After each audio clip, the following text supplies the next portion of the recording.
நம்ம ஒரு வேலை செய்கிறோம், அந்த வேலைக்கு உண்டான ஒரு ரிசல்ட் நமக்கு கிடைக்குது அப்படின்றப்போ நமக்கு அதில் ஒரு ஆர்வம் இருக்கும். ஆனால் ஆன்மீகம் என்பது அப்படியே கம்ப்ளீட்டாக ஆப்போசிட்டில் இருக்கும்.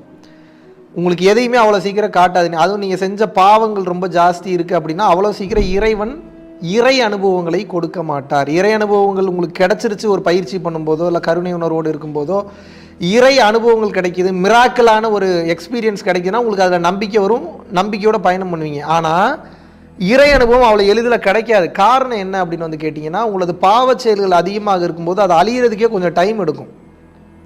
அப்போ உங்களை வந்து இந்த மொத்த பிரபஞ்சமும் உங்களுக்கு இறை அனுபவத்தை கொடுக்க விடாமல் ஒரு நம்பிக்கையை ஏற்படுத்தாமல் உங்களை மறுபடியும் அந்த பாவத்தை அனுபவிக்கிறதுக்கு தான் உங்களை புஷ் பண்ணுமே தவிர உங்களை யாருமே வந்து பார்த்தீங்கன்னா இறை பக்கம் நீ சந்தோஷமாக போன்னு சொல்லி விட மாட்டாங்க. அதனால தான் ஏகப்பட்ட இடத்துல இருந்து அந்த ப்ரெஷர் வந்து உங்களுக்கு வருவதற்குண்டான காரணம் என்பதே அதனால்தான்.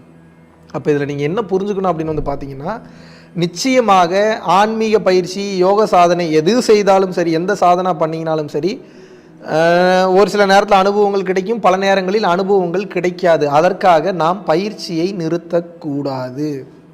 தொடர்ந்து அந்த பயிற்சியை நாம் செய்து கொண்டே வர வேண்டும்.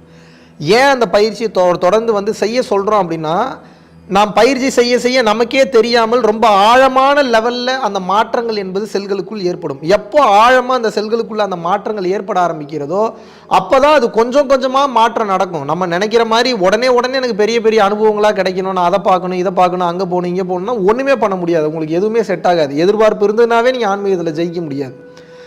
அப்போ நான் இப்போ ஒரு மாதம் ஒரு 30 நாள் நான் உழைக்கிறேன், என் டைமை ஸ்பெண்ட் பண்ணி பஸ் ஏறி போய் அந்த ஸ்டாப்பில் இறங்கி அப்புறம் கம்பெனிக்கு போய் கையெழுத்து போட்டு ரெஜிஸ்டரில் கரெக்டாக ரெஜிஸ்டர் பண்ணி கிளைண்ட்டுக்கிட்ட பேசி மெயின்டைன் பண்ணி கால்ஸ் அட்டன் பண்ணி நான் ஒரு பிஸ்னஸ் பண்ணுறேன் இல்லை நான் ஒரு ஒர்க்குக்கு போகிறேன் அப்படின்னா 30 நாள் வேலை செஞ்சனுடைய ரிசல்ட் வந்து பார்த்தீங்கன்னா 31வது நாள் என்னோடய அக்கௌண்ட்டில் அமௌண்ட் கிரெடிட் ஆகிறப்ப அதை வச்சு நான் ஜாலியாக இருக்க போகிறேன்றப்ப நான் ஹாப்பியாக அந்த வேலை பார்ப்பேன். எனக்கு ரொம்ப சூப்பராக இருக்கும், சந்தோஷமாக இருக்கும். ஆனால் இங்கே என்ன அப்படின்னா இது ஆப்போசிட்டாக செயல்படுது. நீங்கள் 30 நாளில் 50 நாள் வேலை பார்த்தீங்கன்னா உங்களுக்கு ரிசல்ட் இருக்கும், ஆனால் உடனே காட்டாது. அது உங்களை சோதனை பண்ண தான் ட்ரை பண்ணும். அப்போ என்னென்னா உடனே ரிசல்ட் காட்டாதனால இதில் ஒன்றுமே இல்லைன்னு சொல்லிட்டு நீங்கள் ஈஸியாக டீவியேட் ஆகி ரூட் மாறி போயிடுவீங்க. அதுதான் அவனுக்கு தேவை. நல்ல நிலையில் இருக்கக்கூடிய ஆன்மாக்களுக்கு உடனே அனுபவம் கிடைக்கும். அனுபவம் கிடைக்கும் போது இருக்குமா பிடிச்சிப்பாங்க இதில் ஏதோ இருக்குன்னு.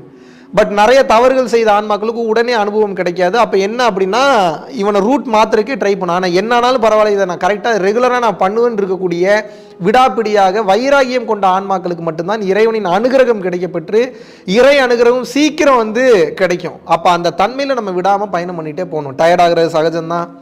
ஆன்மீகத்தில் ஒரு முன்னேற்றமும் இல்லாமல் இருக்கும்.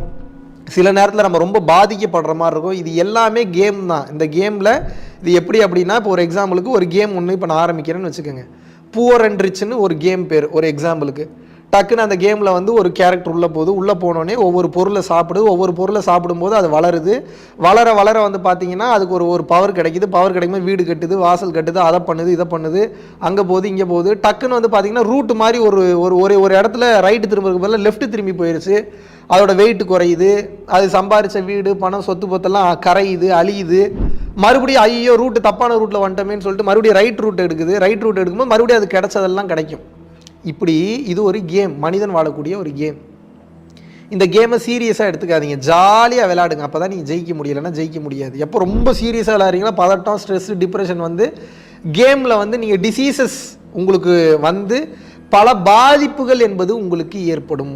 அதனால தான் சொல்கிறேன், இது ஒரு கேமாக பாருங்கள். இந்த கேமில் பார்க்கும்போது நல்ல அனுபவங்களும் வரும், கெட்ட அனுபவங்களும் வரும். இந்த நல்ல அனுபவங்கள் கெட்ட அனுபவங்களுக்கு ஆட்படாமல் நீங்கள் தொடர்ந்து உங்களது கடமைகளை நீங்கள் செய்து கொண்டே வரும்போது என்னானாலும் பரவாயில்ல, என் வேலையில் நான் சரியாக இருப்பேன், பயிற்சி பண்ணுவேன், கருணை உணர்வோடு இருப்பேன் இருக்கும்போது ரொம்ப கீழான நிலைக்கு போவது போல இருந்தாலும் இறைவன் உங்களை பார்த்து கொண்டிருக்கிறார், விடமாட்டார். இறைவன் பொய் கிடையாது. இறைவன் உங்களை நிச்சயமாக விடமாட்டார்.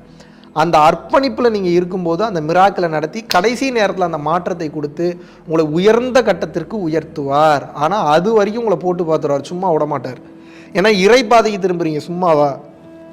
எப்போது அந்த பக்குவமும் அந்த தைரியமும் உங்களுக்கு 100% வந்து விடுகிறதோ இறைவனின் அருளாசிகள் கிடைக்கப்பெற்று உயர்ந்த நிலைக்கு ஆன்ம ரீதியாகவும் பொருளக ரீதியாகவும் போவீங்க. அது வரைக்கும் ஒரு ரிசல்ட்டு கிடைக்காத மாதிரி தான் இருக்கும். டயர்டாகக்கூடாது. டயர்ட் ஆகிட்டிங்கன்னா நீங்கள் ஆரம்பத்துலேயே இந்த கேம் விளையாட தகுதி இல்லாதவராக மாறிவிடுகின்றீர்கள். ஸோ புரிந்து கொள்ள வேண்டியது ஒன்று தான், ஆன்மீகம் வந்துட்டாலே நிறைய பிரச்சனை வரும், நிறைய கஷ்டங்கள் வரும், நிறைய கவலைகள் வரும். அந்த சூழ்நிலையில் எனது மனதை நான் எப்படி திடமாக சந்தோஷமாக நான் வைத்துக்கொள்கிறேன் என்பதில் தான் ஞானம் இருக்கின்றது. அந்த ஞானத்தினால் மட்டும்தான் இறைநிலையை அடைய முடியும். அதனால் பொறுமை ரொம்ப அவசியம். டயர்டாகாதீங்க, யார் என்ன சொன்னாலும் அதை பற்றி கவலைப்படாதீங்க. தொடர்ந்து பயிற்சி பண்ணுங்கள், பயணம் பண்ணுங்கள், நிச்சயமாக உயர்நிலையை அடைவீர்கள். நன்றி.